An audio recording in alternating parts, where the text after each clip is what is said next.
Bien, bienvenidos a esta clase sobre San Agustín y Orígenes.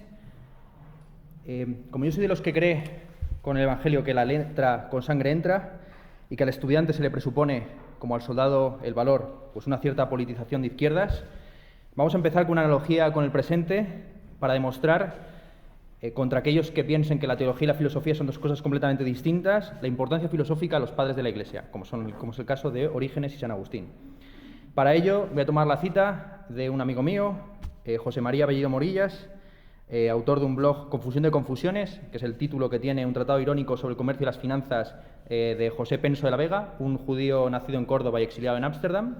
Bien, en el post que publicó el 9 de agosto de 2014, titulado Pablo Iglesias es el anticristo, dijo lo siguiente. Es un autor, como veréis, muy conservador, muy reaccionario, pero absolutamente erudito. Sin sensacionalismo puede defenderse sin ambagajes que Podemos es un movimiento cristiano, es decir, carismático, basado en la unción, mesiánico y al mismo tiempo vinculado con la doctrina de Jesucristo, abreviada y simplificada. Cuando ya el cristianismo original suponía, y esto fue objeto de crítica por los filósofos paganos, pretender poner en las manos del pueblo vulgar e ignorante la liberación espiritual perseguida por los pensadores a través de arduos caminos intelectuales, vendiendo los productos elaborados por el pórtico o la academia al módico precio de fe, mientras que ellos los vendían al precio de razón, aunque mentían en esto, porque casi todas las escuelas filosóficas se desarrollaron a modo de sectas con rituales absurdos que nadie entendía y un respeto reverencial y ciego al maestro. Igualmente Podemos intenta resumir para el pueblo miles de páginas de tratados marxistas y al mismo tiempo compendiar el universo y su origen, causa, razón y funcionamiento en esas páginas. Esto puede estar bien o mal según se mire. Lo que sí estuvo mal entre los apologetas cristianos fue incautarse de un patrimonio intelectual que no les pertenecía, gestionándolo de manera que al cabo del tiempo les valió para justificar divisiones entre ellos mismos, guerras, tiranías y torturas, todo a base de silogismos y sorites. Para Santo Tomás de Aquino, más grave delito comete el falsificador de la doctrina que el falsificador de la moneda, con lo que si los monederos falsos eran, entre otras cosas, cocidos vivos, el santo de Rocaseca estaba abriendo la puerta a muy entretenidas tardes de alaridos bendecidas por la doctrina. Al ser Podemos una abreviación doctrinal, es esperable que su embrión recapitule pronto y alcance los resultados obtenidos por el cristianismo filosófico grecolatino.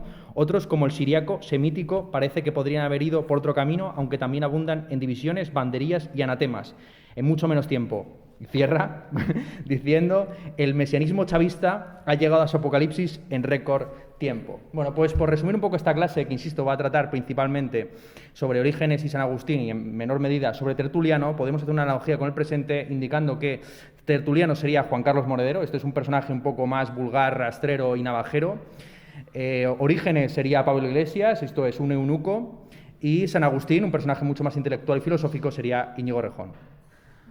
Bien, es importante señalar que los padres de la Iglesia, en concreto Tertuliano, Arnovio, Lactancio, Taciano y prácticamente todos los padres latinos, fueron enemigos de la filosofía. Así se afirmaba: los pensamientos de todos los filósofos son pura estulticia, la filosofía es falsa e inane, los patriarcas de la filosofía son heréticos, para nosotros no hay más curiosidad después de Cristo, ni más investigación después del Evangelio. Bien, frente a esta posición, que era la posición, como digo, mayoritaria de los padres de la Iglesia latinos, la mayor parte de los padres de la Iglesia griegos pensaban al contrario, como en el caso, por ejemplo, de Clemente de Alejandría y Orígenes, que consideraban la filosofía como una suerte de preparación y purificación del alma para recibir la fe y la ciencia del testamento, tal y como está expuesta en ese libro. Bien, Tertuliano, que es seguramente el paradigma del que viene el nombre Tertuliano, evidentemente, de los padres de la Iglesia latinos, tiene un libro maravilloso titulado De Spectaculi, sobre los espectáculos, donde exhorta a los cartagineses, ciudad de la que él era natal, a sustituir el espectáculo del teatro por el del sol y la luna, que son las mayores creaciones que hay en el universo mundo, a saber, creaciones de Dios. Y entendiendo que no hay mayor espectáculo que el que va a llegar en algún momento, que es el del juicio final. Así, él afirma que todas las artes despiertan la concupiscencia del hombre y frente a estas obras, pues es mejor la contemplación pura y dura de la naturaleza. Opuesto a esta posición podríamos encontrar la obra de San Justino, quien afirma lo siguiente acerca del llamado logos espermaticos, que es el logos que está todavía in nuce, de ahí viene esperma. Todos los que han vivido según el verbo pueden llamarse cristianos, aunque hayan sido tenidos por ateos, como lo fueron Sócrates, y Heráclito entre los griegos, pero ninguno de ellos conoció el verbo, sino en parte.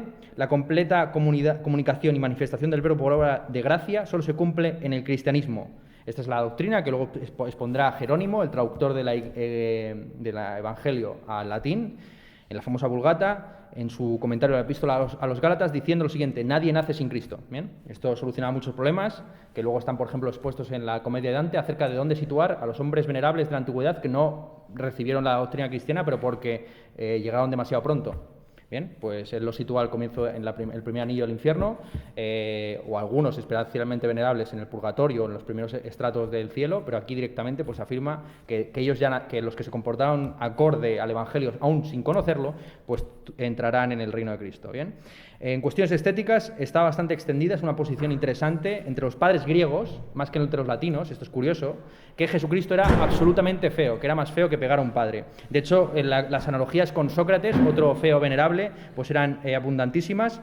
Así, San Justino dice precisamente: el rey a quien veneramos no tuvo la belleza de la forma, la belleza propiamente dicha no pertenece a la carne, que no es sino fealdad, toda la carne es heno. Aquí tenemos dos conceptos del cuerpo. Por un lado estaría el cuerpo entendido como cuerpo glorioso en el día del juicio final, que es una declaración más o menos materialista, entre comillas, que eso se encuentra muy presente, por ejemplo, en los padres latinos, que a pesar de estar en contra de las artes, pues tenían una visión mucho más materialista del mundo. El propio Tertuliano estaba inspirado por los epicúreos y los estoicos, para mal, mientras que la mayor parte de los padres de la Iglesia griegos, que están influidos por Platón y por Plotino, entendían que el cuerpo es una cárcel, soma, sema, hay una relación etimológica en griego entre los dos términos, y que por lo tanto la única salvación es a través de la purificación y el martirio del propio cuerpo. ¿Bien? Como digo, entre los defensores de la belleza de Jesucristo están principalmente padres de la Iglesia latinos y luego posteriormente autores bizantinos, como es el caso de San Juan Crisóstomo o San Juan Damasceno, Nicéforo, Teófanes, etc. Bien, un pasaje muy bello de Clemente de Alejandría, neopitagórico y neoplatónico de Alejandría, precisamente, muy vinculado a las doctrinas de Plotino, en el que se expone precisamente lo que he señalado en la cita de José María Bellido Morillas, es saber que los padres de la Iglesia no hacían sino ofrecer a todo el mundo lo que hasta entonces era propio exclusivamente de determinadas sectas filosóficas. Así, en el Logos Protépticos, en el prólogo, dice lo siguiente: para que vengan a escuchar un canto más bello y poderoso que aquel con el que Anfión levantó los muros de Tebas y Herón encantó a los delfines y Orfeo domó a las bestias feroces. Venid a oír una música nueva que transforma en hombres a los animales y a las piedras, un cántico que resucita a los muertos, y es el cántico que el Verbo ha venido a enseñar a la tierra, el Verbo cantor celestial que ordenó el mundo con número, peso y medida, e hizo del universo un todo armónico, concentrando los elementos discordantes y semejante al músico que con un modo lidio templa la austeridad del modo dórico. Me salto un buen trecho y al final dice lo siguiente: para escuchar este canto no se precisa una larga iniciación, ni coronas de laurel, ni el tirso en la mano, ni vendas de púrpura, sino la corona de la justicia y el ceñidor de la templanza.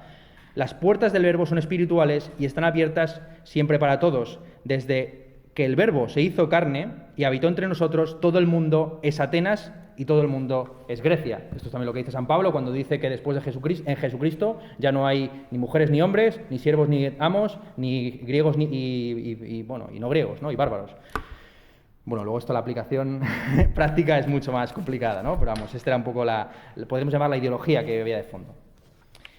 Bien, como veis, las analogías musicales, artísticas en general, están permanentemente en las obras de estos autores, y sobre todo hay un gran debate acerca de si es necesario o no, dada la universalidad que pretende esta nueva doctrina ecuménica, edificar nuevos edificios o simplemente dar, por así decir, la palabra en la calle. También podríamos aquí pues hacer una analogía entre los asamblearistas, ¿bien? Entre los que creen que la doctrina política debe articularse siempre pues en espacios públicos, plazas, etcétera, ¿bien? Y los más del núcleo irradiador, ¿bien? Bien, así Minuncio Félix denuncia contra los cristianos, es un pagano, que no tuvieran ni iglesias ni altares, porque en un primer momento pues o bien hacían uso de las sinagogas, confundiéndose un poco con los judíos, o bien simplemente, digamos, daban sus prédicas en los montes o en los bosques o donde fuera. Y Y de nuevo, Arnovio en el siglo III o IV, o en las catacumbas, donde pudieran esconderse, bien, en el siglo III y IV acusa a los cristianos de no tener templos, ni estatuas, ni efigies de su divinidad, bien, que entienden que es una divinidad completamente lejana, de la cual tan solo se puede representar pues, a través de el pez y la cruz. De esta objeción, a saber que los cristianos son unos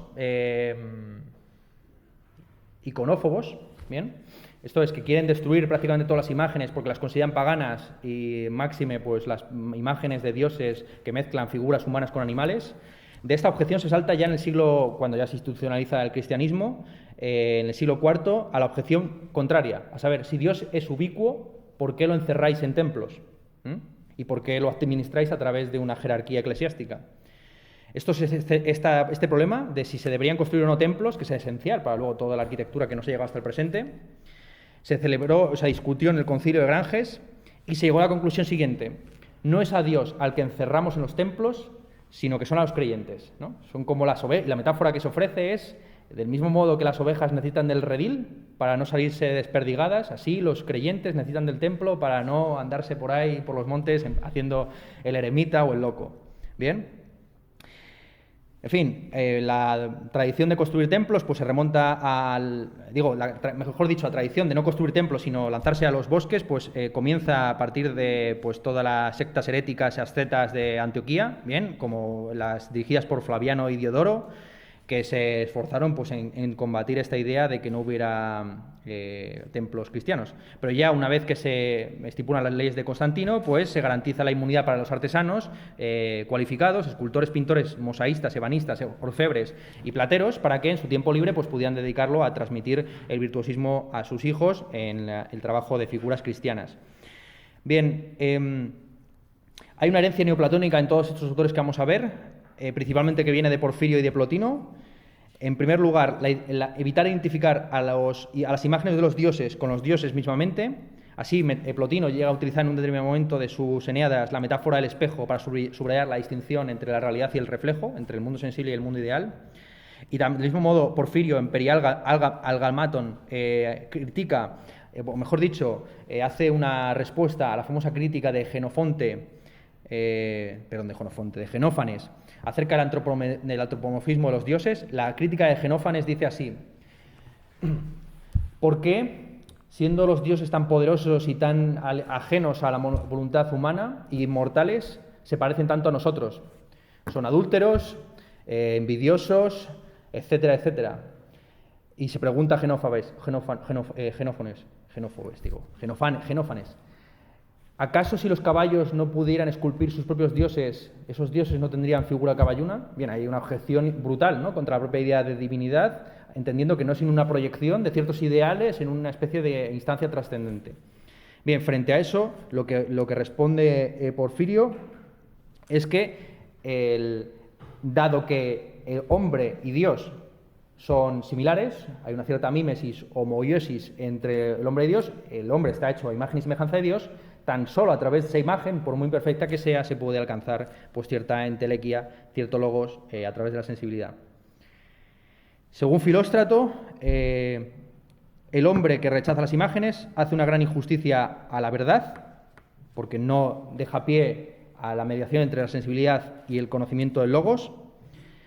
Y Calístrato llega a afirmar en algún momento que la parte divina de las imágenes proviene principalmente de su materia y no de su forma. Esto es, que uno debe esforzarse no solamente en que las figuras que represente tengan un carácter simbólico respecto de lo divino, sino que sean ellas mismas divinas. Esto es, que se utilicen materiales ricos como es el oro o el bronce. Esto estará sobre todo, será muy influyente para todo lo que es la construcción de iconos en Bizancio, ¿bien?, donde se utilizan los elementos siempre más ricos, aunque sean estéticamente muy desagradables, pues como es el oro, etcétera, la plata, la representación de lo divino.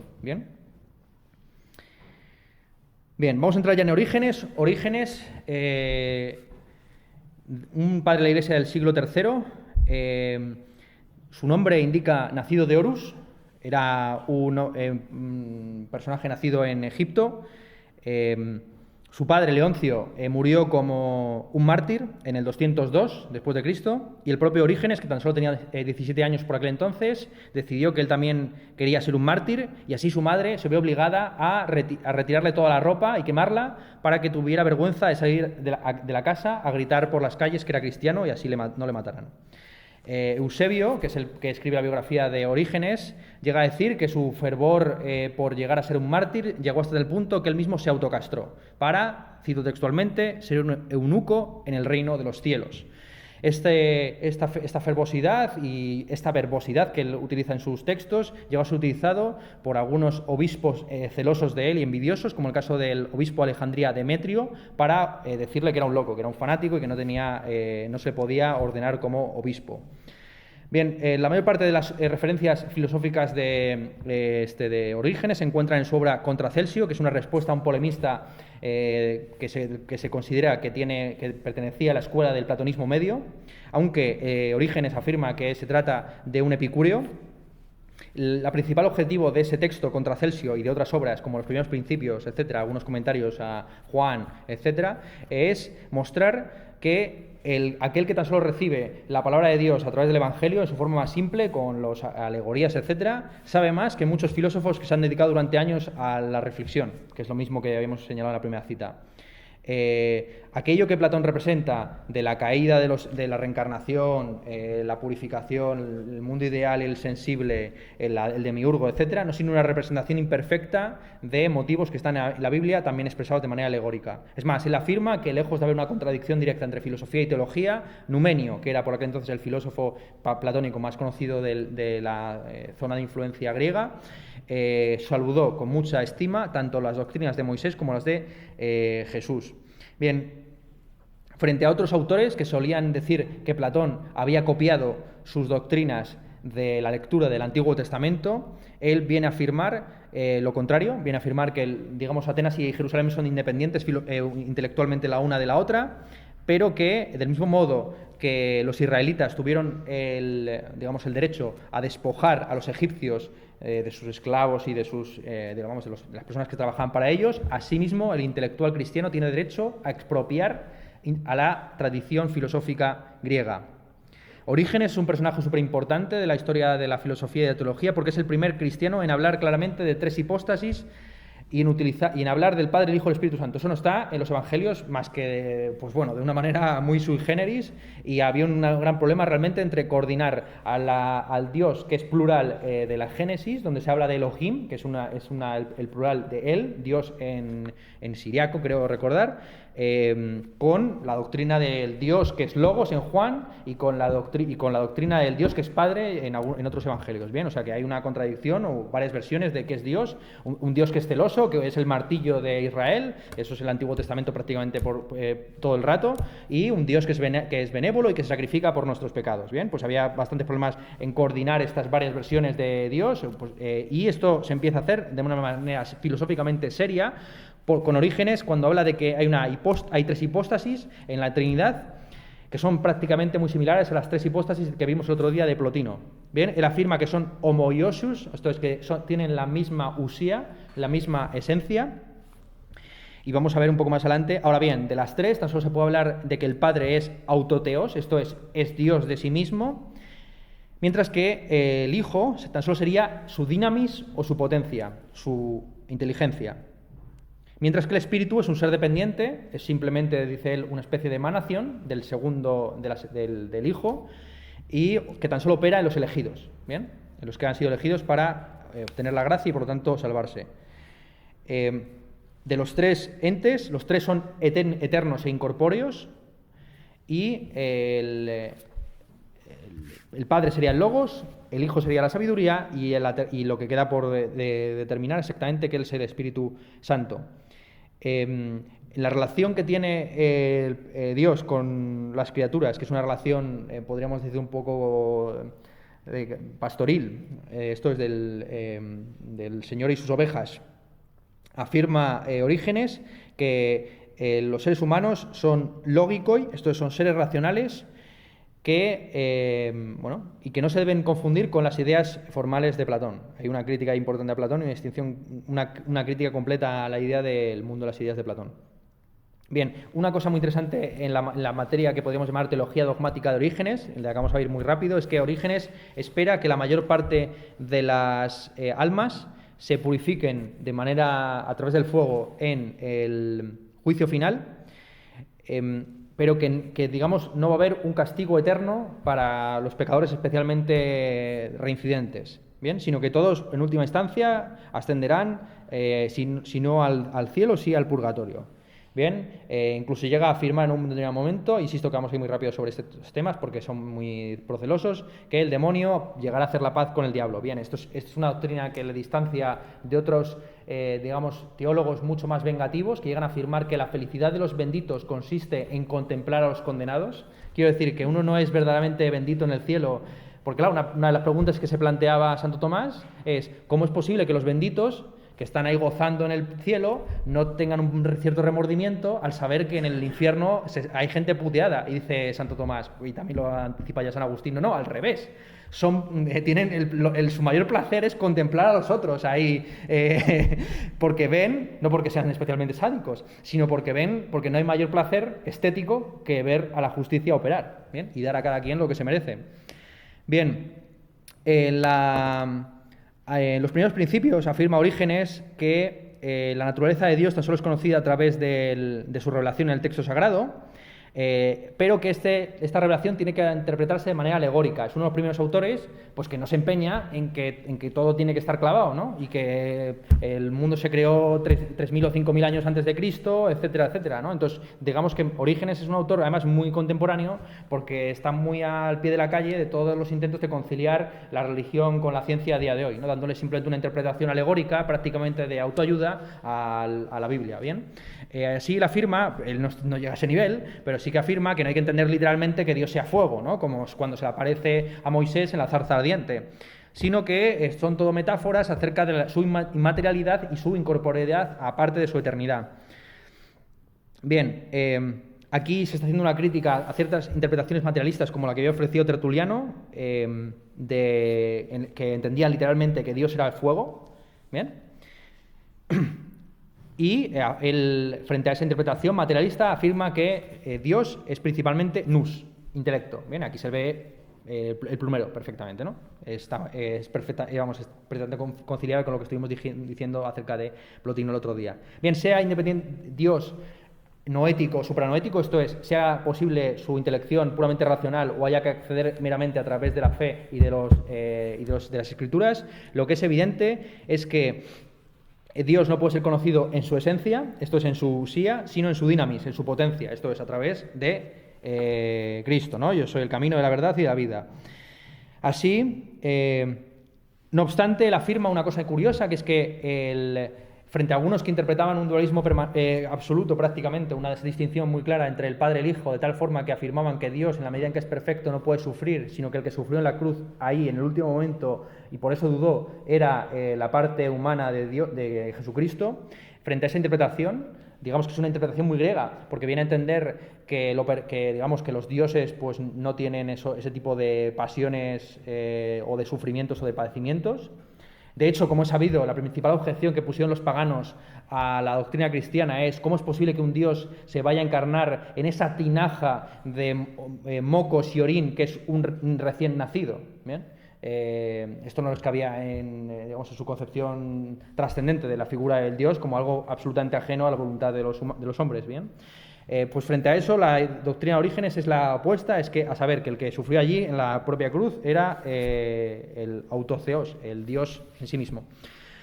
Bien, él tiene una posición muy clara acerca de la relación entre temporalidad y divinidad, frente a aquellos que preguntaban, bueno, si el mundo ha sido creado, ¿qué había antes de la creación del mundo? ¿Bien? ¿O a qué se dedicaba Dios antes de su creación? Él afirma que el tiempo no es sino la unidad y medida del cambio. Esto es algo que está en Aristóteles y que él recupera, a saber que no hay tiempo hasta que no hay materia. ¿Bien? También podríamos decir que es una teoría muy conciliable pues, con ciertas versiones de la relatividad a día de hoy. Bien, y también interpretadas a su manera alegórica. Sin materia, pues no habría temporalidad. Y de hecho, dependiendo de la densidad, Bueno, quiero entrar, no vaya a ser que haya aquí oyentes que vengan de físicas y luego me den un zasca en toda la boca, ¿bien? Pero vamos, ya veis por dónde estoy intentando tirar. Bien, Numenio, que era, como digo, el principal platónico de la época, afirmaba que las ideas se formaron a través de la contemplación del intelecto, de la contemplación que hizo el intelecto hacia lo uno. Bien, esto es realmente la doctrina que estaba en Plotino y que recupera Orígenes, pero afirmando que no solamente la inteligencia o la sabiduría o el hijo contempla al padre, sino que viceversa, el padre también contempla al hijo. Esto se justifica doctrinalmente a través de una cita de Mateo 11:27, donde dice lo siguiente: nadie conoce al hijo sino al padre, y nadie conoce al padre sino al hijo. Bien, Orígenes es, insisto, el primer teólogo que declara inequívocamente que las tres hipóstasis constituyen una trinidad que son eternas no solo en naturaleza, sino también en carácter hipostático. Esto es que nunca ha habido una época, un momento en el que Jesucristo no haya existido. Otra cosa es que luego se encarnó en un momento concreto. Esto se aproxima, por ejemplo, a posiciones muy parecidas a las que tienen ciertos testigos de Jehová. Yo creo que es una cosa muy interesante y lo recomiendo muchísimo para afilar un poco las herramientas filosóficas. Algún día, cuando te vayan a dar la tabarra a 3 o 4 testigos de Jehová, pues ir a por ellos, ¿no? Con todas. Y yo lo he hecho varias veces y a veces pues me han querido, ya me han soltado, en plan, este es un irreductible, esta no se le puede convencer. Porque claro, una cosa muy interesante de los testigos de Jehová es que son una suerte de judíos ecuménicos, lo cual es absolutamente paradójico, ¿no? Porque creen que hay un pueblo elegido, que son ellos, pero que al mismo tiempo eso puede de alguna forma ser universalizable. Es más, ellos entienden que Jesucristo, por eso se llaman testigos de Jehová, porque quieren hacer conciliable el Antiguo y el Nuevo Testamento, reduciendo el Nuevo al Antiguo. Jesucristo no sería sino el arcángel Gabriel, si no recuerdo mal, sí, reencarnado de otra forma. Pues bien, Orígenes está realmente muy próximo a estas posiciones. De hecho, a pesar de ser uno de los padres de la Iglesia, se le acusó de herejía por cosas que vamos a ver más adelante, ¿no? Entre otras cosas la idea de que Jesucristo existió desde siempre. Y de nuevo, aquí ya sí que se puede preguntar, antes de que Jesucristo se encarnara en el año 0, ¿bien?, de su nacimiento, ¿qué estaba haciendo? ¿A qué se dedicaba exactamente, no? Porque bueno, los otros tienen explicación, sí, era el que iba mandando mensajitos, en plan, el arcángel San Gabriel, ¿no? Pero aquí pues realmente no hay respuesta a tal pregunta. Orígenes, lo que está clarísimo es que se revela contra la interpretación del logos como discurso. Esto es lo que nos ha dificultado mucho para interpretar a los filósofos de la antigüedad. Porque claro, cuando ellos hablan de razón, o de lo que nosotros entendemos a día de hoy por razón, están utilizando el término logos, que en realidad, según muchos, en la antigüedad no significaba sino un conjunto de espigas atadas. ¿Bien? Entonces el logos sería algo así como el fastio. Es que es así, lo siento, pero es así. O sea, sería un conjunto, el fastio como sabido, de ahí viene fascismo, son un conjunto de ramas entrelazadas que conjuntamente, de manera solidaria, pero también soldadesca, pues son mucho más resilientes, ¿bien? Y del mismo modo, pues se entendía que un conjunto de espigas de trigo juntadas, eso es el logos, ese es el discurso. El discurso es un conjunto de enhebras o de formas de, eso se dice, ¿no? De formas, de espigas que tienen una unidad y una solidez interna. Bien. Pues digo que es muy difícil en realidad entender qué entendían los griegos por logos, aunque más o menos se entiende que entendían algo mucho más pedestre de lo que nosotros entendemos a día de hoy, algo más parecido a discurso que a razón, porque son los filósofos, insisto, de los padres de la Iglesia los que empiezan a darle un componente prácticamente trascendente al concepto de logos, porque aparece en Juan 1, directamente se dice tal cual, ¿no? Que en el comienzo fue el logos. En el comienzo fue la razón, en el comienzo fue el verbo, en el comienzo fue el discurso. Exactamente qué fue en el comienzo. Bien. Bien, sí, así, Dios como logos sería padre de unos logikai, que no se deben entender como ideas racionales ni como formas del discurso, sino, insisto, como seres racionales, y hechos a imagen y semejanza de Dios. Orígenes así critica mucho la idea del concepto de idea griego, entendiendo que simplemente pues, es una especie de hipóstasis falsa, porque no hay más hipóstasis que esas tres que ha dicho, a ver, el Padre, el Hijo, el Espíritu Santo. Gran pregunta también, ¿qué hace Dios una vez creado el mundo? Ya hemos respondido a la primera pregunta, ¿qué hizo antes? Nada, porque no hay tiempo en la eternidad. ¿Pero qué hizo exactamente después, una vez ya creado el mundo? ¿Se jubiló a la manera de los deístas? Pues es una especie de relojero, como decía Leibniz, que de vez en cuando las cosas se le van mucho de madre, pues hace pequeños ajustes aquí y acá. Esto es lo que pensaba, por ejemplo, no solamente Leibniz, sino principalmente Newton. Newton, como he sabido, pues tenía muchos problemas con los epiciclos, sobre todo el de Mercurio, si no recuerdo mal, etc. Entonces decía que la única forma de que el sistema solar no colapsara en el Sol, pues era que Dios cada, pongamos, 100 años o por ahí, pues ajustaba un poco y decía, bueno, y engrasaba el asunto, ¿no? Entonces, bueno, podría ser eso, una especie de relojero, ocioso relativamente. Pues no, la La respuesta que ofrece Orígenes, muy interesante, es que Dios no se jubila nunca porque está creando mundos permanentemente. Claro, esto es realmente el principal motivo de la acusación de herejía que se le proyectó. Así interpretó él la frase de Salomón de que no hay nada nuevo bajo el sol. Sí, cada mundo, cada universo es finito, ¿vale? Está comedido entre la creación y el juicio final, pero digamos que Dios ha ido creando permanentes mundos de tal forma que hay una especie como de... Sí, al final todo haya sucedido en algún mundo, ya sea este o otro distinto. Y por lo tanto no haya nuevo bajo el sol. Sería una serie, insisto, interminable de mundos, que no sería eterna, sino sempiterna, esto sería indefinida, no podríamos contar, no podríamos contar, sería como la serie de los primos, ¿no? O sea, que en principio es el teorema famoso de Euclides, ¿no? Los primos son, hay infinitos primos, pero digamos, los cálculos computacionales que se hacen de ellos, pues tan solo tenemos un número indefinido. O sea, bueno, indefinido, quiero decir, no tenemos el infinito. El infinito no es un número, el infinito es un cardinal. En fin, esto es más complejo de lo que de lo que estoy diciendo aquí, pero más o menos se entiende por dónde voy, ¿no? La distinción entre infinito e indefinido, o entre eterno y sempiterno.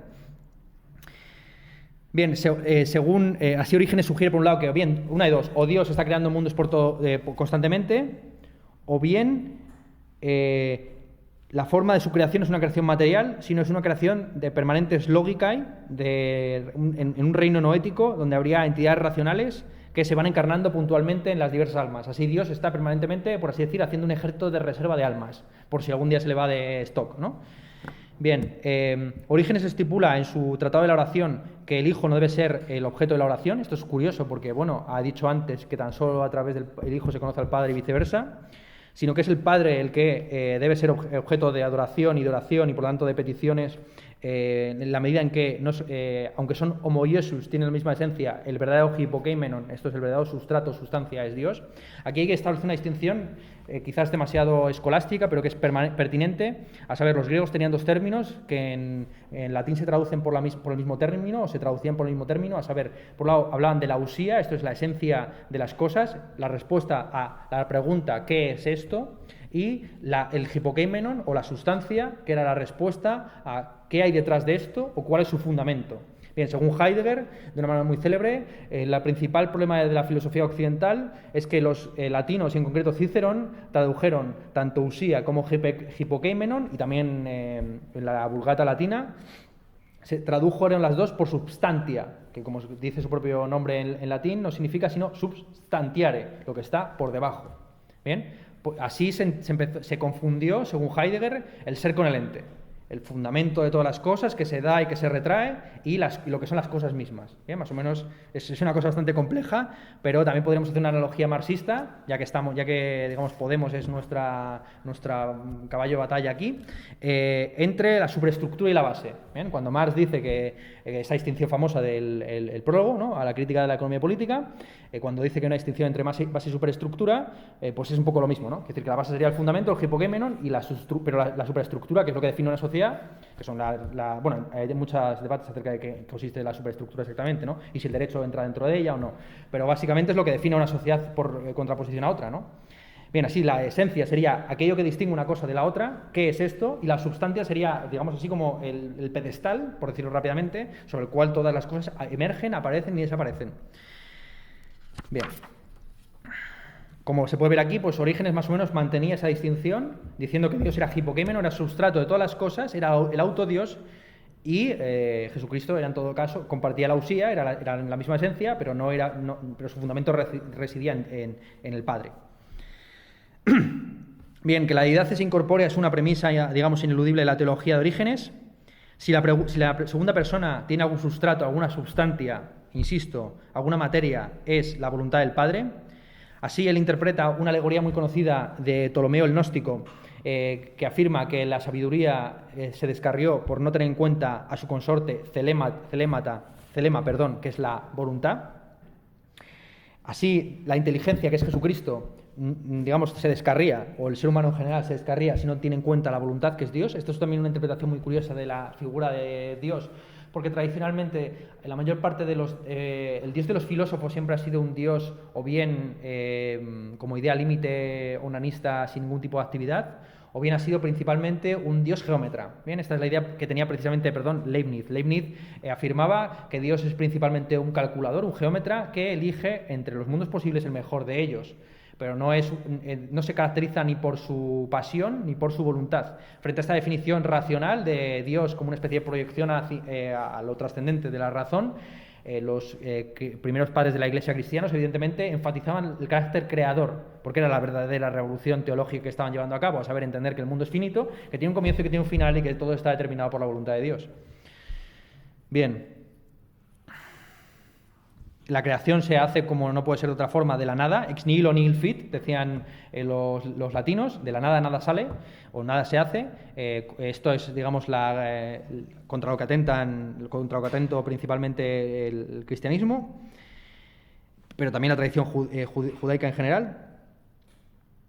Y la materia no es algo preexistente, sino que es la primera de sus creaciones. Aquí evidentemente, pues hay otra ruptura respecto de todo lo que hemos visto de los creacionismos sui generis, que yo decía, de Plotino, de Aristóteles o de Platón, ¿no? Cuando se afirma pues que el demiurgo encarnó las ideas formales en la materia como pura jorá, o bien el uno emanó la inteligencia y luego el alma. En ese proceso siempre se presupone o bien que la materia es algo pues, que llega en última instancia, como una especie de último momento de alejamiento respecto del espiritual, o bien que la materia estaba ya allí desde siempre como algo amorfo, sobre la cual se imponen las diversas formas.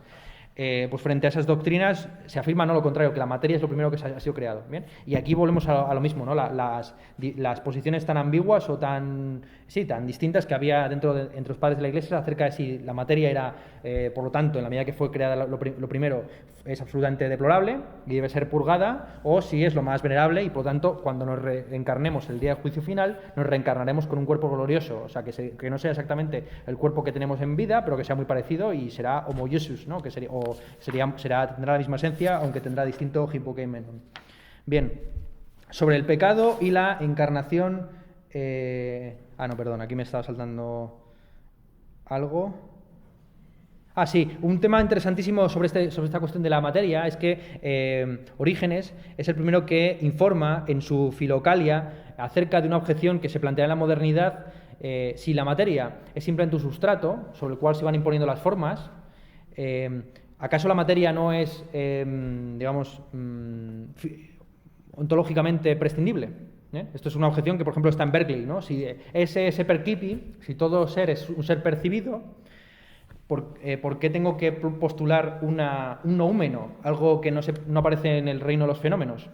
Eso es una especie de desdoblamiento del mundo, algunos querrán decir. Bien, aquí es interesante porque Orígenes plantea la objeción, o por lo menos da a entender que la objeción era ya conocida en la época antigua, pero no la responde, ¿no? Y desde luego no entra en las consideraciones en las que luego entra Berkeley con su idealismo subjetivo. Bien, Orígenes afirma que el mundo es limitado, es finito, porque Dios no puede concebir un mundo que no sea finito. Algunos también quisieron buscarle las vueltas y acusarle de hereje, porque evidentemente un ser que es omnipotente, pues en principio puede crearlo todo, incluso entidades infinitas. Aquí Orígenes en realidad solo estaba afirmando algo que era prácticamente de cajón para los griegos. A ver, lo perfecto es limitado. ¿Bien? Lo perfecto tiene un cierto límite, y ya digo que la figura de la perfección por excelencia era el círculo. Esto es que se autocontiene de alguna forma, ¿no? Como muy metafórica, frente a lo indefinido, lo que no tiene límite, lo amorfo, etc. Y así, aunque Dios pueda haber creado un mundo infinito, crea uno finito porque es mucho más perfecto. ¿Bien? Esto es una contraposición, esto es un planteamiento que atenta pues, contra los planteamientos de los gnósticos, aquellos que creían pues, que el mundo es finito porque es un residuo o es una expresión del estado de caída del mundo. Es decir, que de alguna forma pues, el jardín del Edén era eterno e infinito, pero que una vez que Adán y Eva cayeron en el pecado original, pues uno se vio arrojado, o estos dos se vieron arrojados a un mundo finito, contingente, con enfermedades, en el que uno tiene que ganarse el pan con el sudor de su frente. Pues bien, frente a esa tesis, insisto que Orígenes pues, tiene todavía, como todos los remanentes griegos, acerca de La perfección como limitación. Bien, sobre el tema del pecado original, exactamente, ¿no? De cómo se produce la encarnación del alma en el cuerpo y si eso es una especie de... se produce por una especie de inspiración, por un soplo, o si es una especie de caída, etcétera. Va a ser muy ridículo, pero es importante este debate, ¿no? Bien, lo que él afirma, Orígenes, es que a cada pecador, en la medida que todos pecamos de manera unívoca en el pecado original, pues a cada pecador se le atribuye, correspondiendo con la gravedad del pecado, un cuerpo más vil o menos vil. Aquí incluso se llega a plantear, pero vamos, pero es una cosa muy sugerida, que incluso los seres humanos se pueden reencarnar en cuerpos de animales, pero es una cosa que se refuta, pero es una cosa muy curiosa porque yo creo que es uno de los pocos padres que por lo menos tiene en cuenta esto, ¿no?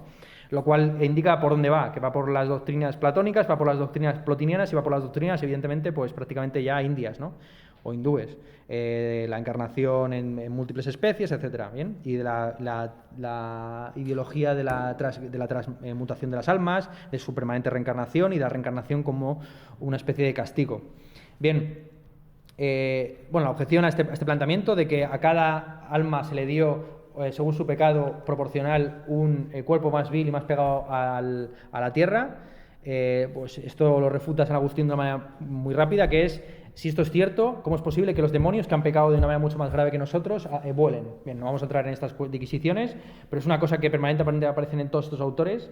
A saber, la mayor o menor, la vinculación, esto es interesante en términos filosóficos, la vinculación de la gravedad física con la gravedad moral. Bien, entonces, la caída de graves, pues les sirve como metáfora para la gravedad de los pecados. Así, los ángeles vuelan, pues no porque a Dios le pareciera divertido, ¿no?, tener personajes con alas, sino por su mayor estado de pureza. El hombre anda a dos pies porque, a pesar de su estado de caída, está abierto a salvarse, a la salvación, mientras que el emblema del diablo es la serpiente que va arrastrándose por el suelo. ¿Bien? Bien. Debate curioso, también interesante, que se puede incluso trasladar al presente con el debate acerca del aborto. ¿Por qué motivo Dios amó a Jacob y odió a Esaú? ¿Bien? Ya desde el vientre se afirma tal cosa. ¿Bien? ¿Acaso los recién nacidos nacen con mancha? Y en tal caso, ¿a dónde van los recién nacidos que no han sido bautizados? O bien que han sido abortados, o bien que han muerto a los pocos días de nacer, porque, como sabido, en Roma todavía se aplicaba aquello de que a los hijos recién nacidos se les podía despeñar hasta los 5 días antes de que el padre le reconociera como tal. Entonces, bueno, en fin, ¿qué pasa con esta gente, no? ¿A dónde van? Claro, dice Orígenes que si los caminos de la providencia son inescrutables, como se afirma en la Biblia, si no sabemos pues lo único que podemos, en todo caso, pergeñar es que fue en el propio vientre pues donde Esaú pecó. a saber cómo, ¿no? Bien.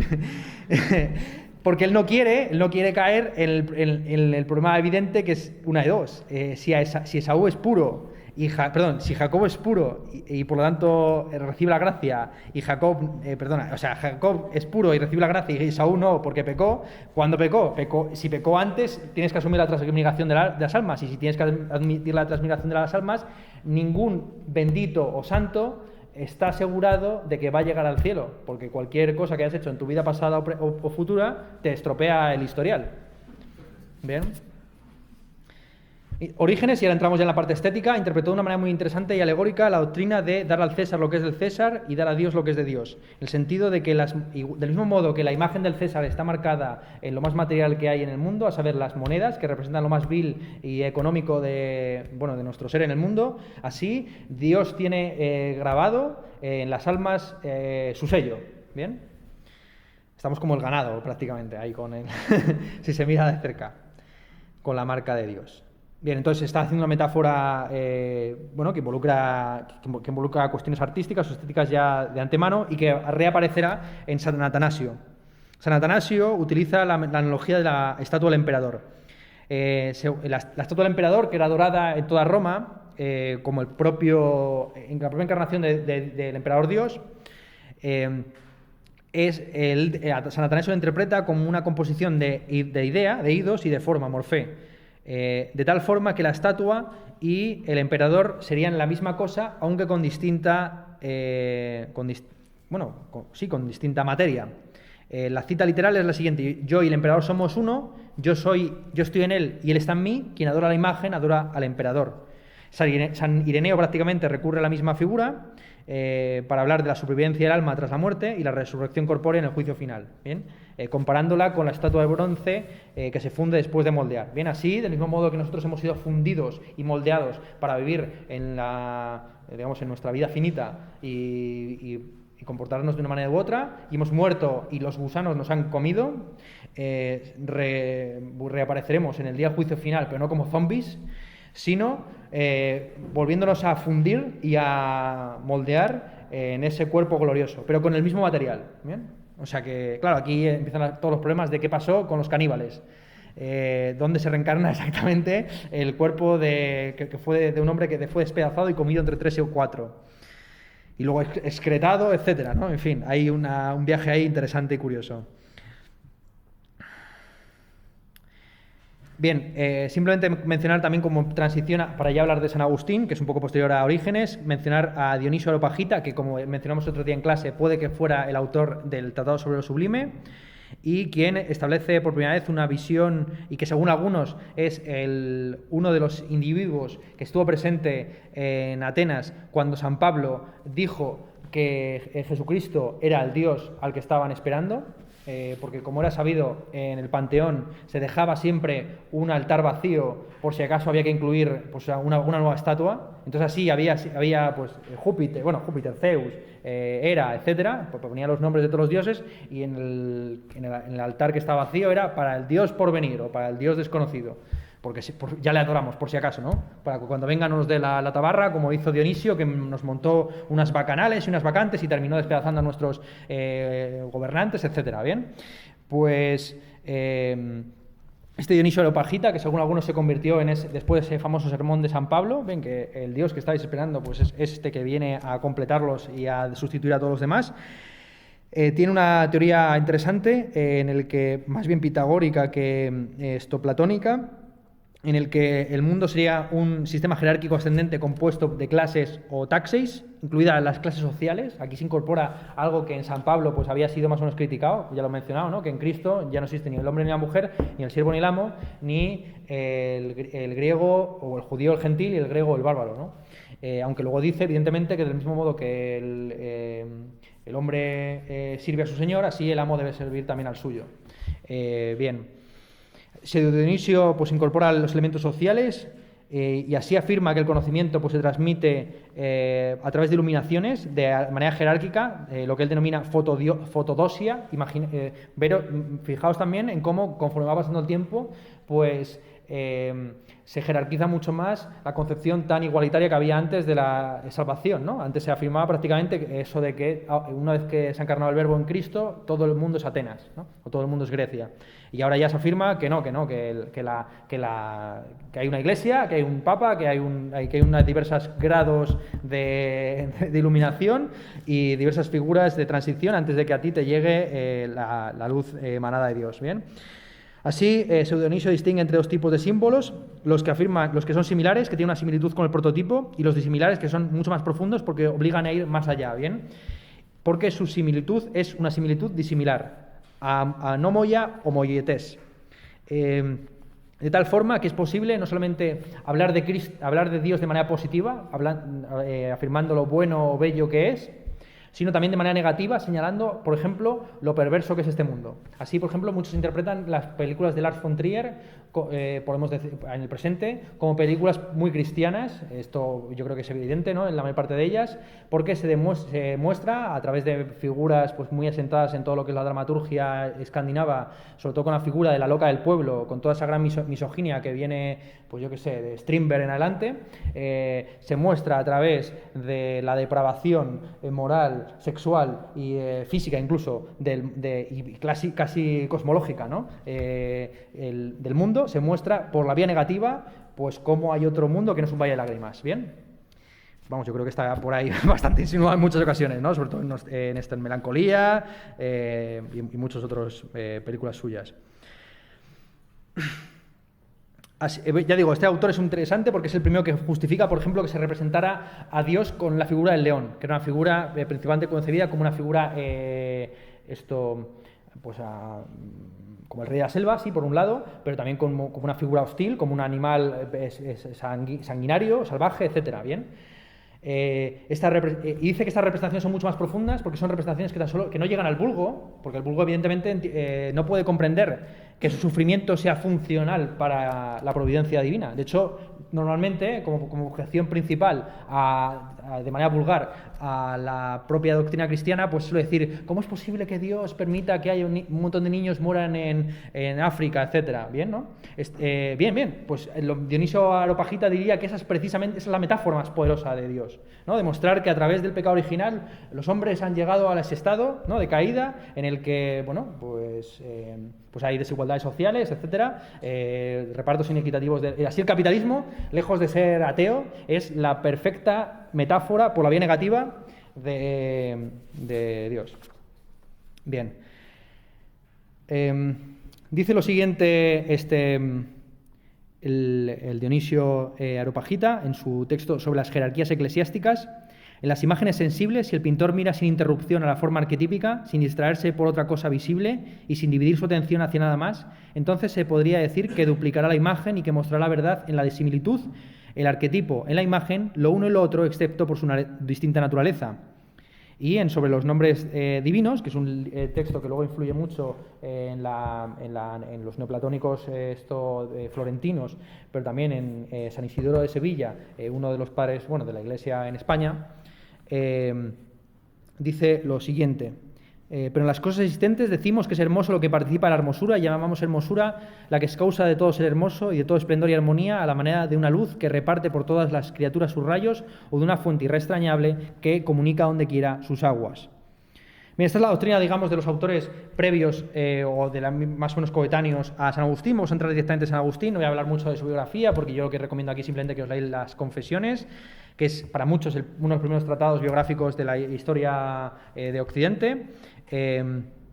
Lo que hay que decir sobre todo de San Agustín es señalar sobre todo en términos biográficos dos momentos cruciales de su vida, saber su conversión del maniqueísmo al cristianismo con esa fe del converso que le hace ser especialmente duro y contundente en sus frases, de tal forma que muchos le califican como el heresiarca máximo, esto es como el padre de todas las herejías, porque se obsesionó en muchas ocasiones en combatir tan fuertemente las posiciones maniqueas, etcétera, que exageró determinadas posiciones por ejemplo, acerca del pecado original o acerca de la distinción entre ciudad de Dios y ciudad del hombre, que luego dio pie, por ejemplo, al protestantismo. De hecho, Lutero prácticamente solamente se agarra a determinadas cosas que están ya en San Agustín, ¿no? Y también Descartes toma muchas cosas de San Agustín, entre ellas la idea del ego cogito. Vamos a llegar a eso.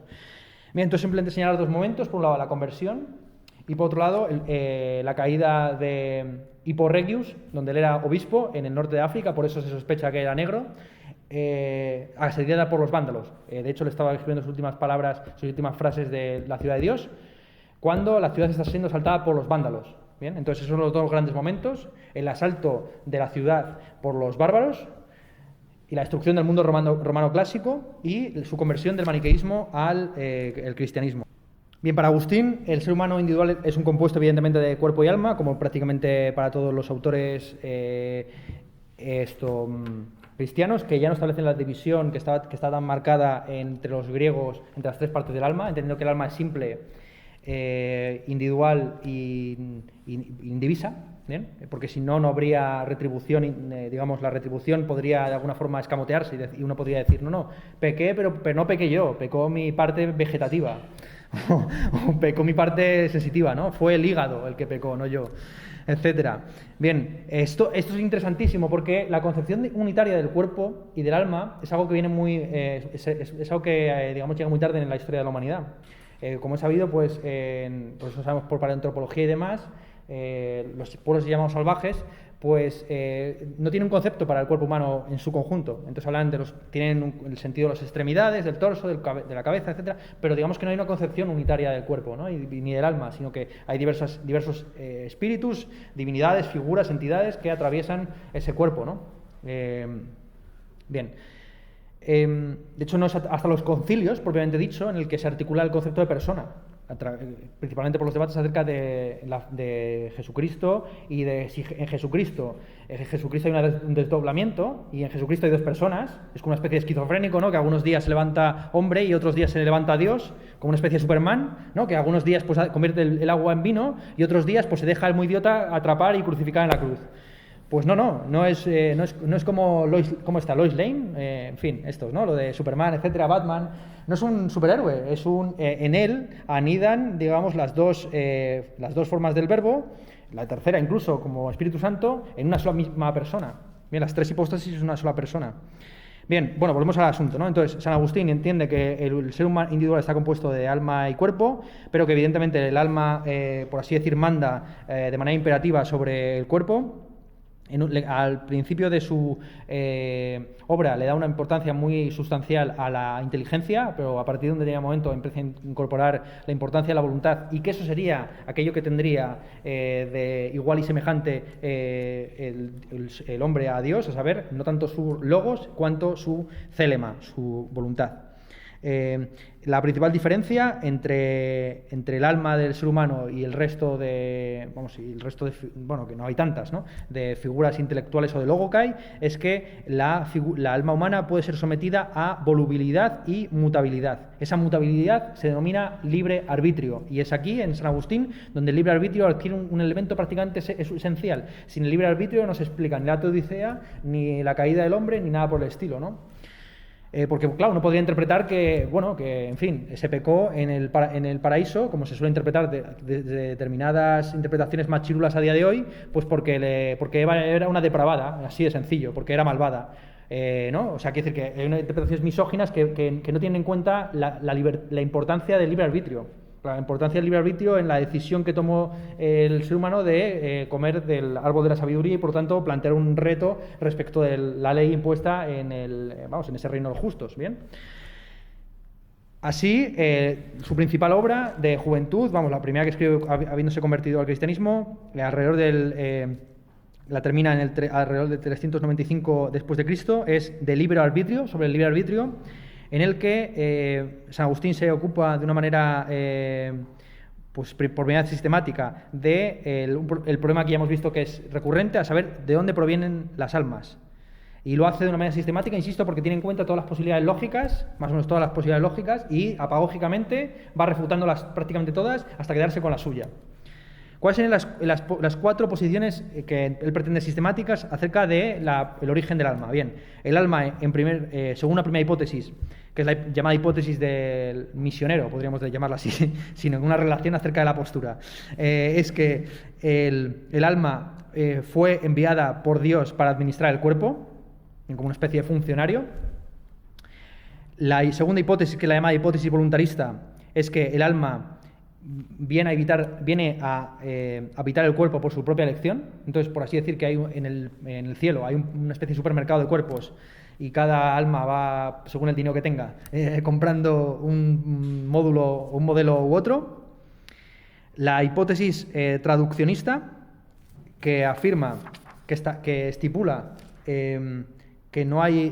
a ver, ¿cuál era la traduccionista? Sí, perdón. La traduccionista afirma, sí, esta es interesantísima, que todas las almas se propagan desde el alma de Adán de una manera a cómo lo hacen los cuerpos de los cuerpos. Esto del mismo modo que nosotros nos reproducimos a través de un proceso fisiológico del cual ellos no tenían ni puta idea, pues así las almas, por así decir, se van generando las unas de las otras, ¿no? Las almas vienen las traen las cigüeñas de París, ¿no? Pero vamos, que se entiende, ¿no? Y entonces así Adán sería el padre, no solo en un sentido corporal literal, de todos los seres humanos, porque Eva proviene en la costilla, y aquí también esto es una cuestión importante señalarlo. Esto no se hace por una especial misoginia, que también, sino sobre todo para evitar las doctrinas maniqueas que señalaran algo así como una especie de doble origen de la humanidad, ¿no? Que se postulara al mismo tiempo pues que los hombres y las mujeres provinieran esta idea, ¿no? De que unas vienen de Marte y otras de Venus, etcétera, todo este tipo de cosas. Esto es lo que se quería evitar con la doctrina de la unidad de la humanidad a través del tronco único de Adán. ¿Bien? Entonces, del mismo modo que Adán se reprodujo con su costilla, de aquella manera, pues así el resto, y se han ido creando los diversos cuerpos humanos, así se crearon también las diversas almas humanas. Y por eso, del mismo modo que se hereda la honra y la riqueza del padre, así del mismo modo se hereda el pecado original. ¿Bien? Esta es la hipótesis traduccionista. La hipótesis creacionista, sin embargo, es que Dios crea una nueva alma para cada cuerpo. Bien, estas son las 4 posiciones que San Agustín cree exhaustivas acerca del problema del origen del alma, a saber, una de dos, el cuerpo bien fue creado desde siempre, o sea, es eterno, el alma puede ser eterna o finita, si es eterna puede entrar en el cuerpo de manera voluntaria o involuntaria, y si es finita, puede entrar en el cuerpo también de manera voluntaria e involuntaria a través de la reproducción de sus padres, o bien puede entrar de manera involuntaria a través de la creación de Dios. Bien, entonces, aparentemente, pues no hay más alternativas. Vamos a ver cómo sí que hay otra más, que es la que termina ofreciendo San Agustín. Bien, San Agustín le da muchas vueltas a esto, sobre todo en la carta 166 a Jerónimo, en el que, plantea el problema que a todos les acucia acerca de si uno acepta la idea de que las almas han existido desde siempre y que de alguna forma son enviadas a cada cuerpo, pues se puede llegar incluso a plantear una suerte de recurrencia cíclica y de reencarnación que volvería a plantear las cuestiones clásicas de a dónde van los nacidos no bautizados, se puede pecar en el útero o antes del útero, etcétera, etcétera. ¿Bien? Así, la solución que termina ofreciendo San Agustín es la siguiente. El infante no bautizado está condenado. Esto es bastante duro, pero por la sencilla razón de que todos tenemos el mismo alma, que no es sino la de Adán, encarnada y multiplicada de diversas formas. No es que el alma nuestra sea una especie de hija de Adán, del mismo modo que nuestro cuerpo lo es, no, sino que es el propio alma de Adán, que pecó en el paraíso, el que, como si fuera el intelecto agente de los averroístas musulmanes, se ha ido modulando bajo diversas generaciones y derivaciones. Bien, esta doctrina tan extraña, pues es para muchos, según muchos, la base de lo que luego será la doctrina del Volksgeist, del espíritu del pueblo, tan importante para toda la filosofía alemana, muy esencialmente desde Lutero en adelante, ¿no? La idea de que no hay solamente un espíritu, pues el alma no es simplemente individual, que es como se entiende la sige en Grecia, y es también como se entiende el concepto de alma o de espíritu en español, sino que sería un Geist, sería como algo así, como una especie de aureola, es que es muy difícil realmente explicar en español, realmente es muy difícil de pensar esta especie de alma común conjunta, porque aquí se quemó a la gente que pensaba eso sistemáticamente, ¿no? Y se la persiguió, etcétera. Vamos, la persecución del averroísmo latino en Francia y España fue bastante cruda. Incluso llegaron a quemar algunos textos de Santo Tomás por coquetear con ciertas doctrinas, incluso tuvo que escribir un texto específicamente contra los averroístas para que, separarse de esta idea, ¿no? de que hay un alma común a todos y que de alguna forma hay una especie de redención común. Esto es muy interesante pues, para todos los modelos comunitarios, etcétera, que entienden que la ética pues, no es una cuestión de comportarte tú bien o mal, sino estar encuadrado en una serie de costumbres, de tradiciones que estén orientadas a unos determinados fines justos, etcétera. Bien. La teoría del conocimiento de San Agustín es bastante rudimentaria. En De Libero Arbitrio, en el segundo libro, pues San Agustín postula una triple jerarquía de entes en el mundo. Estarían las cosas que simplemente existen, las cosas que existen y que viven, las cosas que existen, viven y poseen intelecto. Y contra los académicos y contra los escépticos, en su libro Contra Académicos, San Agustín refuta el escepticismo tanto moral como intelectual. ¿Bien? El escepticismo tanto intelectual como intelectual, que proviene de las hipotiposis pirrónicas, afirma pues, que no se puede conocer nada, y en la medida en que tan solo se puede desear lo que se conoce, pues uno no puede hacer el bien porque no puede desear lo desconocido y por tanto no puede hacer algo que desconoce. ¿Bien? Así el escepticismo acerca de el escepticismo que es muy habitual, ¿no? Pues ¿cómo sé que ustedes no son, cómo sé que yo no soy un cerebro en una cubeta, o que esto es Matrix y que ustedes no están aquí escuchándome, sino que es una alucinación, ¿no? Pues realmente a este tipo de planteamientos límite, pues no hay forma de darle respuesta, ¿no? Y contra esto, San Agustín, de una manera muy célebre, menos célebre de lo que debería ser, en De Libero Arbitrio 2, 3, pero también en De Trinitate 10, 14, en De Civitate Dei 9, 26 y en otros pasajes, pone ejemplos de lo que él considera que son certezas apodícticas indubitables. Y entre ellas, y esto es raro que no se mencione tanto en clase como debería, se encuentra el ego cogito, pero tal cual. O sea, los que dicen que Descartes descubrió la subjetividad moderna, pues están muy perdidos. En Patata Brava se me cita una frase según la cual, pues yo considero, como veis, yo tengo noticia de estas cosas. Entonces, en Patata Brava se cita una frase mía según la cual, pues yo considero a Descartes un personaje de tercera fila, que tuvo suerte, pero que era un mindundi, un filósofo de estar por casa. Pues bien, aquí lo reafirmo. O sea, realmente la coña que tuvo Descartes fue máxima, teniendo en cuenta que tan solo plagió a un jesuita español, y no le citó, sin citarle, que era Gómez Pereira, después de haberse educado en la FLES, en el famoso colegio que tenían los jesuitas en París. Pero bueno, esto está en San Agustín. San Agustín afirma contra los escépticos que no hay certeza tal, una certeza que no se puede cuestionar por lo menos, que es que si pienso, existo. ¿Bien? Y que la propia enunciación de esa verdad, o sea, que la enunciación de no existo es una especie de enunciado autocontradictorio, como aquello de todos los cretenses mienten, dijo Filas el cretense. ¿Bien? Si dice lo correcto, entonces todos los cretenses mienten, entonces miente, pero si miente, entonces no dice lo correcto, y entonces dice lo correcto. O sea, estás ahí en la paradoja permanente, ¿no? Ese es el bucle. Pues bien, así San Agustín, principalmente, insisto, en Contra Académicos, pero también en De Magistro, elabora una epistemología que es la base, que podríamos entender incluso como posanalítica, ahora explicaré por qué, en la que él afirma que se pueden creer en cosas, todo lo que es creíble no tiene por qué ser justificable o razonable, o razonado. ¿Bien? Así él afirma que muchas creencias nuestras se sostienen en cuestiones de necesidad práctica, en relaciones de confianza y en simplemente apelaciones a la autoridad.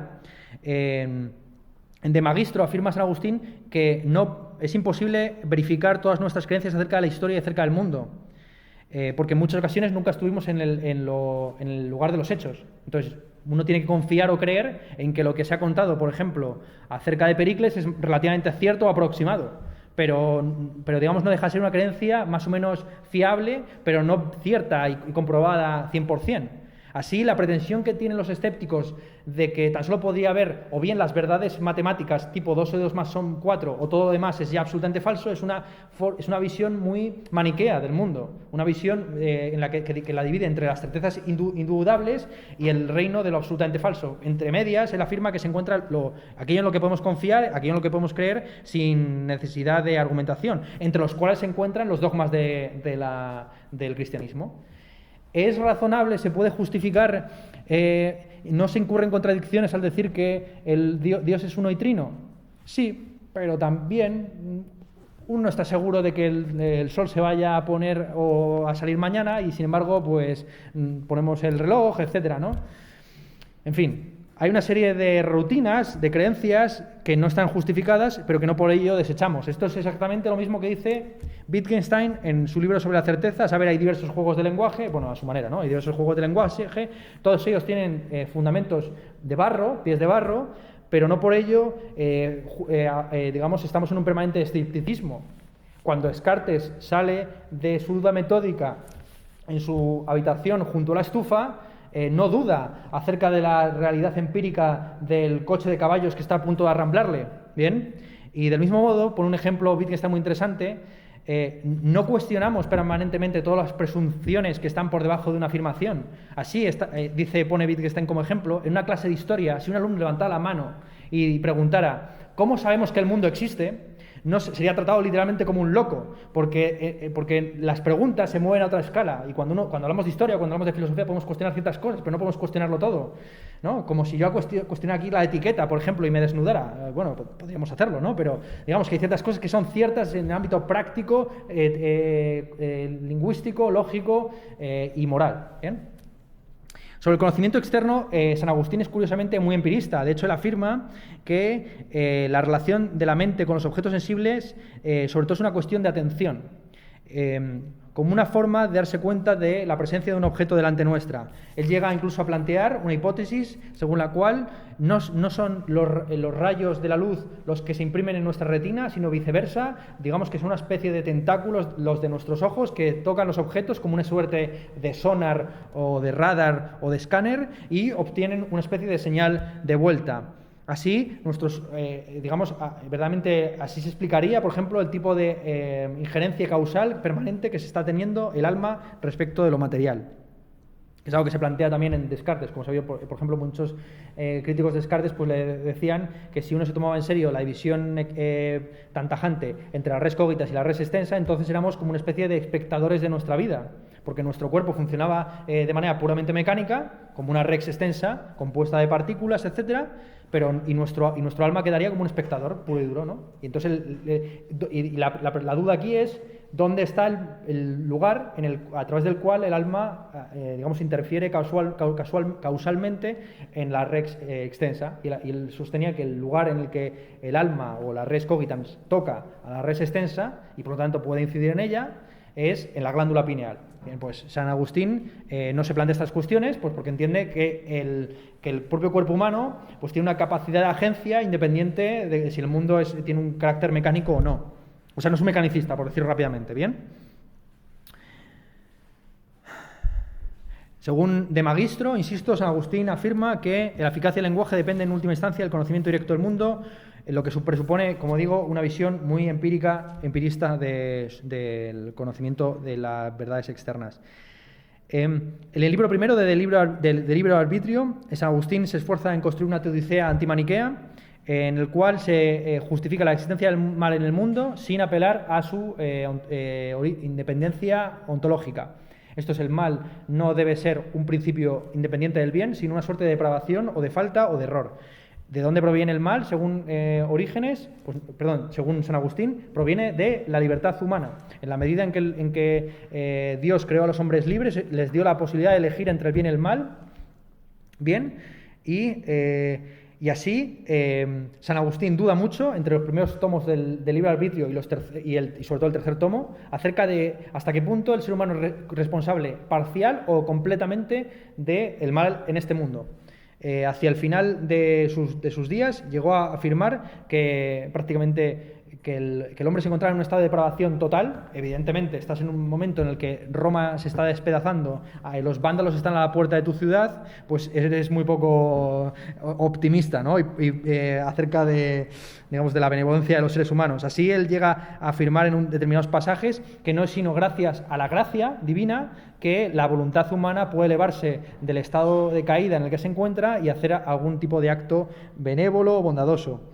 Aquí el problema, evidentemente, es cómo es posible cómo se va a conciliar la libertad humana con la omnisciencia divina. Esto es, en la medida en que Dios conoce todo lo que va a suceder en el futuro, no está coartando, o mejor dicho, colocando a los seres humanos en condiciones en las cuales sabe que va a pecar.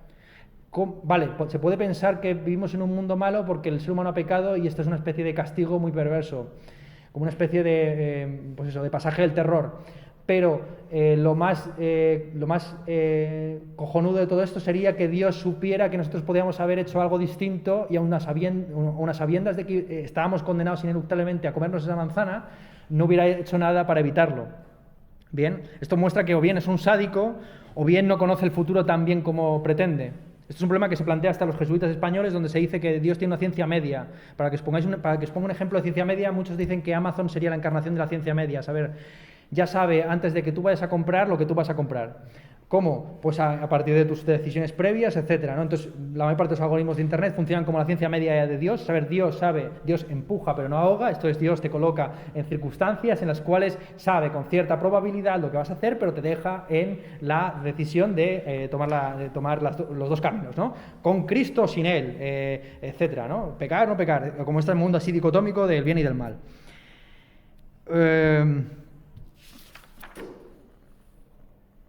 Aquí San Agustín se enfrenta a la posición pelagiana, que era la doctrina con la que él se enfrentó en los últimos años, la principal herejía la que combatió, según la cual decían los pelagianos que el deber implica el poder, esto es, que es inaceptable exigir de los individuos que realicen acciones que no pueden realizar. Este es el problema principal, ¿no? ¿Cómo se puede exigir de los hombres que están en un estado tan deyecto que sean benevolentes, entreguen su capa, pongan la otra mejilla, todo lo que dice Jesucristo, ¿no? Que es un montón. Vamos, si te molesta un ojo, sácate otro. Bueno, una locura. Lo que dicen los evangelistas es una locura, realmente, ¿no? Entonces, bueno, frente a esta posición, es una posición, este tema, la relación entre el deber y el poder, también traerlo al presente, es un tema que se ha tratado mucho filosóficamente. Por ejemplo, en Kant afirmaba precisamente eso, que el deber implica el poder, pero más bien a la inversa. El du sollst, el tú debes, el imperativo categórico tiene la suficiente capacidad de coacción psicológica como para empujarte a hacer el bien. Esto es, independientemente de tus impulsos y de tus gustos y de tus tendencias naturales, existe algo así como un poder causal independiente, que es la voluntad autónoma del hombre, de tal forma que aquello que tú debes hacer, tú estás capacitado, lo creas o no, para hacerlo. ¿Bien? Esa es la idea del deber es el poder. O la idea inversa según Zizek, que el capitalismo funciona bajo la idea del poder es el deber. Esto es, si puedes comprarlo, ¿por qué no? iPhone 5, adelante. ¿Cómo era esto? ¿Cómo es esto? Super size, ¿no? ¿Puedes tenerlo super size por €1? Vamos, pues el deber implica el poder, ¿no? Poder de compra, deber de compra, ¿no? Esa es la ideológica del consumismo. Frente a eso, pues también Hegel y Marx más bien piensan lo contrario. Bueno, es también una reinterpretación de Marx, pero viene bien decirlo. A saber, contra los utópicos, que creen que se puede poner el reino de los cielos en la tierra, así, y acabar con el Estado en un día, lo que afirma en parte Hegel y Marx, o está presupuesto en su filosofía de la historia, es que los seres humanos solo deben, la humanidad en general, o el proletariado, etcétera, tan solo deben plantearse problemas políticos que pueden solucionar. ¿Bien? Sí, exacto, eso es. Bien, la insistencia de Pelagio era, pues eso, en principio, insistir en que es inaceptable exigir de los individuos que hagan acciones que no pueden realizar verdaderamente. Frente a San Agustín, los pelagianos contra los que él combatió, pues interpretaban la doctrina de la gracia de una manera mucho más suave, entendiendo que la doctrina, pues la gracia era simplemente como una especie de empuje, eso, de ánimo que daba Dios, frente a lo que insiste, frente a lo que afirma San Agustín, y digo en los últimos años, sobre todo ya en la ciudad de Dios, de que el ser humano tan solo puede hacerle el bien gracias a la elección de Dios. Bien, voy cerrando lo que es la filosofía de San Agustín para llegar ya a su estética muy rápidamente y daros pie a vuestra palabra y explicar un poco en qué va a consistir las próximas clases. Pues resumiendo muy brevemente la doctrina de la filosofía de la historia de San Agustín. Bien, hay una divergencia total y completa entre la historiografía en Jerusalén y la historiografía en Atenas. Por decirlo rápidamente, la historiografía griega se basa en la idea de la circularidad del carácter moral de la historia, esto es, en la idea de que conociendo el pasado uno puede predecir el futuro porque hombres en circunstancias similares actúan de forma similar. Esto está en Tucídides, esto está en Heródoto, esto está en prácticamente todos los historiadores y biógrafos de Grecia y también en parte de la Roma pagana.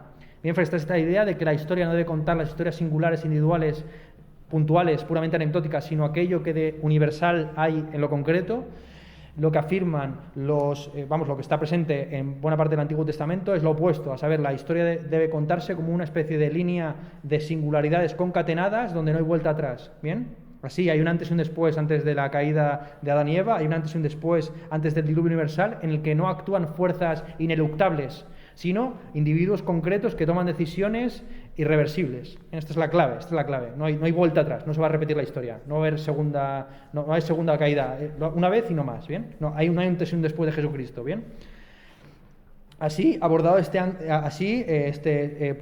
Agustín quiere conciliar de alguna forma estas dos visiones de la historia, interpretando que sí, la historia es unidireccional, y la historia es irreversible, pero la historia tiene un componente moral en la medida en que permanentemente la evolución de los hechos históricos está más o menos llevada por dos fuerzas, por un lado la ciudad de Dios y la ciudad del hombre, o la ciudad de, Roma, en última instancia la encarnación de la ciudad de Dios, la ciudad del hombre.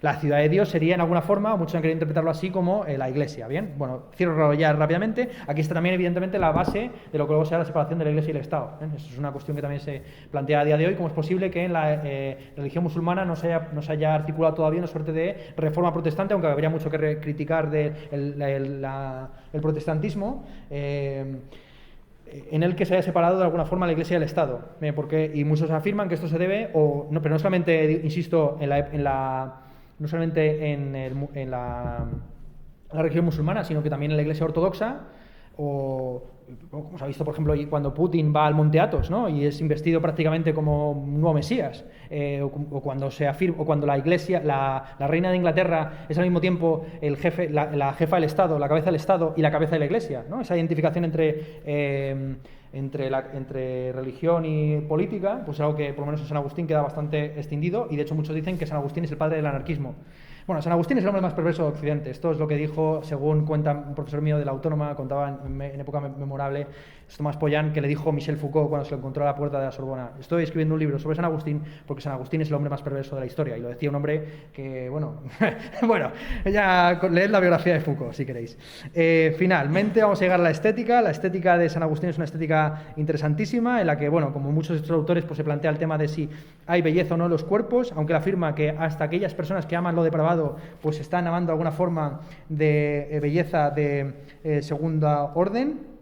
En las afirmaciones espigadas que hay, por ejemplo, en las confesiones, libro primero, capítulo cuarto, capítulo cuarto, se afirman cosas como la siguiente: que la belleza es a veces la congruencia de partes, la sobriedad del color, y otras, según San Agustín, la unidad e integridad. Lo bello tiene valor por sí mismo, esto es valiosísimo porque supone una independencia de la estética de la ética, y no depende de lo útil, sino que en todo caso está de alguna forma correlacionada con la elevación o la purificación. Como ya hablamos el otro día de Plotino, no tengo nada más que decir acerca de este tema. Aquí tengo muchas citas muy bonitas de San Agustín, pues acerca pero que más o menos ya podéis conocer, sobre todo si sabéis que San Agustín es el autor de filosofía sobre el cual se hacen más tesis doctorales al año. Es increíble, pero cierto. ¿Por qué? Bueno, pues porque es el hombre más perverso de Occidente. Dice cosas. Bueno, San Agustín afirma en un pasaje memorable, no sé si es del libro Arbitrio, que es bueno que haya herejías y que se multipliquen, ¿no? Porque así uno es capaz de distinguir a los amigos de los enemigos, y incluso a través de la refutación de las herejías la ortodoxia se reafirma. Esto es una idea maravillosa que incluso está en la base de la idea de la libertad, del fundamento de la libertad de expresión en Occidente. La libertad de expresión, tal y como está, por ejemplo, justificada en John Stuart Mill, no es para que la gente pueda decir la primera chorrada que le salga a la cabeza, que también, sino entendiendo que tan solo a través del contraste de las opiniones puede avanzar, digamos, el conocimiento del mundo y el perfeccionamiento y de nuestro conocimiento. Y del mismo modo, San Agustín entiende que no es sino a través de la multiplicación de las herejías, incluso de la incitación a las mismas, que la ortodoxia puede ir creando cada vez argumentarios más refinados. Bien, así él afirma que el mundo, que del mismo modo que la Iglesia multiplica las herejías para mayor gloria de la ortodoxia, el mundo está compuesto de muchas fealdades que armónicamente son bellas vistas en su conjunto. Bien, la hermosura del universo es irreprochable según San Agustín por tres razones. 1, porque se condenan a los culpables. 2, porque hay pruebas para el justo. Y 3, porque los bienaventurados son perfectos tanto moral como estéticamente. Y incluso, más bien al revés, los bienaventurados son perfectos independientemente de que sean feos. Esto es una cosa que él afirma en algún momento cuando él compara a un siervo feo y a un siervo bello. ¿A quién aprecias más? ¿A un siervo bello infiel o a un siervo fiel pero feo? Y él claramente pues, se decanta por el feo pero fiel. De nuevo se apela a Sócrates, más feo que pegar a un padre, o a propio Jesucristo, que según algunos era un trozo de pescado podrido en la cruz. Así era la descripción que se hace en ocasiones de Jesucristo. Bien, dice lo siguiente sobre la unidad de la estética y la filosofía, San Agustín, en Contra los académicos, en libro primero, capítulo tercero. Pues, ¿qué es la filosofía? El amor de la sabiduría. ¿Y qué es la filocalia? Filocalia, filo, amor, o amistad, kalos, pello. Es el amor de la hermosura. Pregúntaselo si no a los griegos. ¿Y qué es la sabiduría? ¿No es la misma verdadera hermosura? Son pues hermanas entre sí y engendradas de una misma madre, pero a Filocalia, destronada de su cielo por el apego al placer y encerrada en la espelunca del vulgo, ha conservado una semejanza del nombre, como un aviso a sus seguidores para que no lo menosprecien. Su hermana, la filosofía, que vuela libremente, la reconoce muchas veces, aunque sin alas, sórdida y sumida en la miseria, pero raramente la libera, pues la Filocalia no conoce su origen y la filosofía sí. Espérate, sí. Principalmente el tratado más interesante de San Agustín sobre, bueno, tengo aquí el pasaje que el otro día cité en latín, noli forasire in te ipsum redi, interiori homine habitat veritas, no miras fuera, mira dentro de ti, dentro del ser humano se encuentra la verdad, que es el pasaje que lleva Petrarca a la subida a su monte Ventoso, y ya como estamos por encima de la hora, pues simplemente subrayar unas cosas acerca del Tratado de la Música de San Agustín. Bien, San Agustín es el que sienta las bases de la teoría de la música junto con Boecio y algunos otros más, y muy influyente sobre todo en San Isidoro y en el Venerable Beda. Son 6 libros sobre el ritmo, y tenía previsto escribir otros 6 sobre la melodía. En Confesiones 10.33 él afirma que hay una correspondencia entre los diversos modos musicales y los afectos anímicos en virtud de un sentido musical innato. Así la música sería la armonía coordinada con diversas formas de virtud moral. En el prólogo a las narraciones sin salmos afirma que la música tiene el poder de unir a las almas, que como hemos visto son una sola, a saber, la alma de Adán a través de sus diversas generaciones, y la música es, cito, escudo de los terrores nocturnos, ornato para los jóvenes, consuelo para los ancianos y para las mujeres ocupación la más propia, y finalmente ejercicio de espíritus bienaventurados. Hay 3 grados en el ejercicio de la música: el de los cantores que mudan la voz sin las reglas del arte, guiados por un instinto similar al de los pájaros; el de los instrumentistas que tocan instrumentos producidos artificialmente que no tienen como objetivo imitar los sonidos. Esto es un tema interesante que responde a la pregunta que planteamos en la primera clase acerca del carácter mimético no de la música. También podemos haberlo planteado acerca de la danza. ¿Qué coño imita la danza? Según algunos, imita gestos más o menos pautados militares o cosas por el estilo. Y si uno analiza la mayor parte de las danzas, o sexuales o alguna cosa, yo creo que el perreo no hay duda, ¿no? Pero más o menos hay una duda acerca, evidentemente, de que está imitando un beat, ¿no? O un trombón o alguna cosa de este tipo, ¿bien? Bien, ya cierro simplemente comentando en qué va a consistir las siguientes clases. A partir de la consideración o recomendación de un oyente que en YouTube me comentó justo ayer, un tal Raúl Dorta comentó lo siguiente: ¿qué opinas de un modelo docente en el que tú impartirías todo el curso, se entiende, en el que, por ejemplo, grabaras estas lecciones, tan densas por cierto, en un periodo no lectivo, con una semana de antelación, y las subieras a tu canal, y en la hora de clase, que podría ser de asistencia obligatoria, se dedicara a una especie de debate de la lección? Me podrían hacer preguntas, etcétera. Bien, me parece una idea muy buena. Lo que pasa es que las clases que yo podría dar sobre todo la retórica en Roma y sobre, por ejemplo, Platón, aquí de quien no he hablado, salvo de segundas o de terceras, ya las di el año pasado, así que se me ocurrió la idea de que las 2 clases que nos quedan por hacer, para innovar un poco pedagógicamente, podrían consistir en lo siguiente. Dado que también se me acusa de metralleta y que soy poco reacio a recibir preguntas, cuando es todo lo contrario, me encanta que intervengáis, lo que pasa es que no hay tiempo para tal cosa, os propongo la siguiente cosa. El lunes vamos a discutir aquí en clase el vídeo que está en YouTube titulado La estética de Platón. Es el vídeo 9, apuntadlo, 9 de 27. YouTube, Ernesto Castro, La estética de Platón, vídeo 9 de 27. Aparezco con una tonsura muy marcada, me la hice el día anterior, con lo cual no hay pérdida, ¿bien? Eso el lunes. Y el martes vamos a discutir sobre las letras en Roma.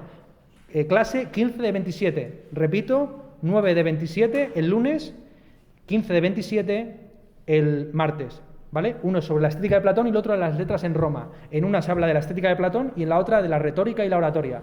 Bien, mi propuesta es la siguiente: que cada persona que asista a clase haga una intervención, una pregunta, una objeción o un aporte. Y quiero dejar claro las diferencias entre estas tres formas de intervenir, porque en muchas conferencias que uno da o que uno escucha, ve que el público no sabe distinguirlas y por eso las preguntas pues terminan siendo tan... La hora de preguntas suele ser una especie de tómbola, ¿no? Donde te puede salir de todo. Una duda, sobre todo, es una petición, ¿bien? Una pregunta, una aclaración, una petición de ampliación, ¿bien? Yo hablo sobre determinadas cosas, pues vosotros podéis pedir que yo lo matice, que yo lo puntualice o que yo lo amplíe. Has hablado de esto de Platón, pero no has hablado de esto. ¿Puedes hablar de esto, por favor? Eso es una pregunta, una duda, ¿bien? Yo mi recomendación es que si queréis apuntar dudas, la forma sencilla es ir viendo el vídeo y parando cada vez que no entendáis algo o que queráis que algo se amplíe. Conforme vaya avanzando el vídeo, vais tachando las cosas que se hayan ya resuelto en el propio vídeo y si no, pues venís con ellas. Lo digo porque... termino en un minuto. Lo digo... ya viene el profesor de la siguiente. Lo digo porque todo el mundo va a tener que intervenir, pero sobre todo voy a exigir que todos los que intervengan hagan una pregunta distinta, para que no suceda algo tan sencillo como escuchar una pregunta que me gusta del profesor anterior, del alumno anterior, y me apunto a ella.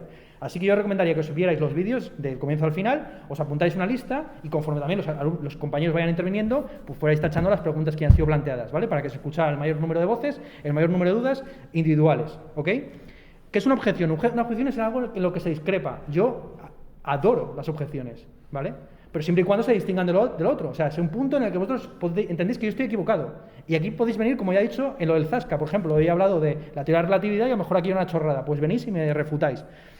Y un aporte es cuando vosotros tenéis que aportar algo nuevo individual. ¿Sabéis algo que yo no sé? Decidlo. ¿Tenéis una experiencia individual que puede aportar al caso? Dale, etcétera. Bien, así, en fin, vamos a ver qué tal va, ¿vale? Venga, hasta luego.